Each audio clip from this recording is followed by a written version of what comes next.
My message to Israel and the other world on the death of Ismail Hania. May God raise his ranks. I am not one of those famous leaders, most of whom shout hollow slogans and people run away at their hypocritical gestures. But I hope that what comes from her has an impact. The manner of Ismail Hania's death reveals that there was deep planning and conspiracy behind it.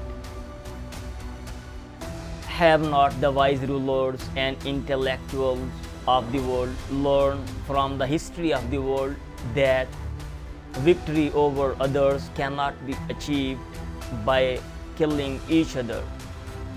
A few people who are in power take decisions for their own interest and not for the interest of mankind, in which the element of emotion prevails.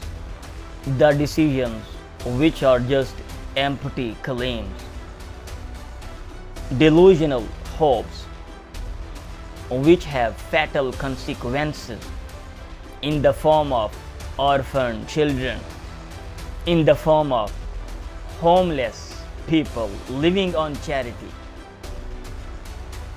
in the form of dead bodies falling day and night, and in the form of destruction of nature. We see, if war can prove the superiority of mankind, then take out all your weapons and fight a big war. Obviously, like in the First World War and the Second World War. If you clearly cannot fight, why are you misleading and befooling the masses? For God's sake, tell these people that others also have their identity, they also have their rights, they also exist. You will have to accept it. You can progress and develop with tolerance. Tolerance doesn't mean forgetting their own culture and civilization. If only these so-called leaders who only have time for conspiracies and tricks had time to think about the problems humanity is facing and find solutions to these problems.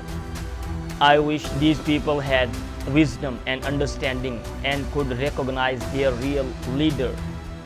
The capital we are investing to destroy human beings, which comes into existence as a result of day and night earnings of the poor and the destitute.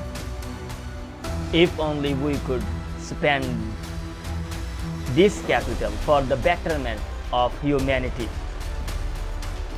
The most surprising thing is how a few people have befooled the majority.